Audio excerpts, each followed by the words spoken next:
नमस्कार मित्रांनो, महाराष्ट्रात दुहेरी संकट, 3 जिल्ह्यांना रेड अलर्ट जारी, नागरिकांना काळजी घेण्याचं आव्हान.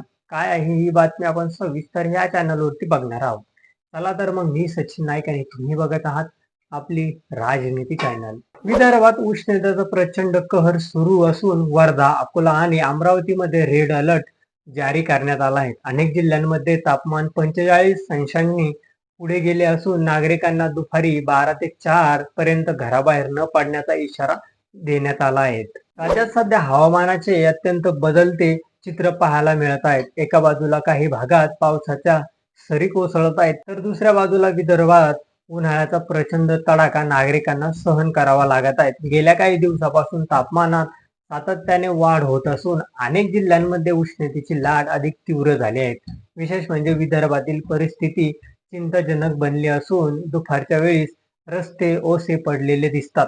भारतीय हवामान विभागाने आज वर्धा, अकोला आणि अमरावती जिल्ह्यासाठी उष्णतेची रेड अलर्ट जारी केले आहेत. या भागात तापमान 43 अंश सेल्सिअसच्या पुढे गेले असून उष्णतेमुळे नागरिक त्रस्त झालेले आहेत.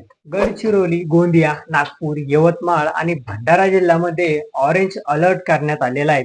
पुढील काही दिवसात तापमान आणखी वाढण्याची शक्यता हवामान विभागाने व्यक्त केली आहे. त्यामुळे नागरिकांना विशेष काळजी घेण्याचे आवाहन करण्यात आलेले आहे. उष्णतेमुळे उष्माघातांचा रुग्णांमध्ये वाढ होत असल्याचंही समोर येत आहे. आरोग्य विभागाने नागरिकांना दुपारी 12 ते 4 वेळेस घराबाहेर पडणे टाळण्यास सल्ला दिलेला आहे. पुरेसे पाणी पिणे, हलके कपडे वापरणे आणि उन्हाळ्यात थेट फिरणे टाळणे आवश्यक असल्याचं डॉक्टर सांगत आहेत. अमरावती जिल्ह्यात गेल्या आठवड्याभरापासून तापमान 45 ते 46 अंशांनी दरम्यान असल्याने जनजीवन विस्कळीत झाले आहे. दरम्यान मराठवाड्यातील बीड, धाराशिव आणि लातूर जिल्ह्यामध्येही वादळी वाऱ्यासह हलक्या ते मध्यम पावसाची शक्यता वर्तवण्यात आलेली आहे.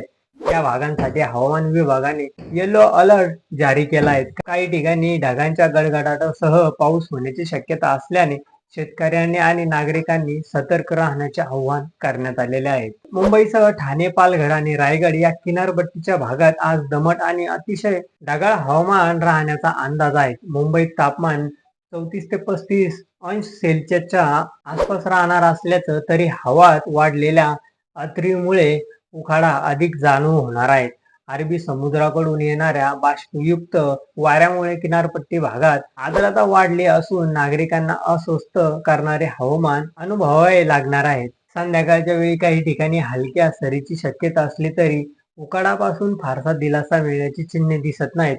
एकूणच महाराष्ट्रात सध्या उष्णता, दमट हवामान आणि काही भागात पावसाच्या झरी असे 3 प्रकारचे हवामान अनुभवायला मिळणार आहेत. हवामानातील या सतत बदलणाऱ्या परिस्थितीमुळे नागरिकांनी आरोग्याची काळजी घेणे आणि हवामान विभागाच्या सूचनेचं पालन करणे अत्यंत गरजेचं बनलेलं आहे. तर तुम्हाला काय वाटतं या हवामानाबद्दल हे आमच्या चॅनलच्या कमेंट बॉक्समध्ये नक्की कळवा आणि व्हिडिओ आवडला असेल तर चॅनलला लाईक आणि सबस्क्राईब करा. धन्यवाद.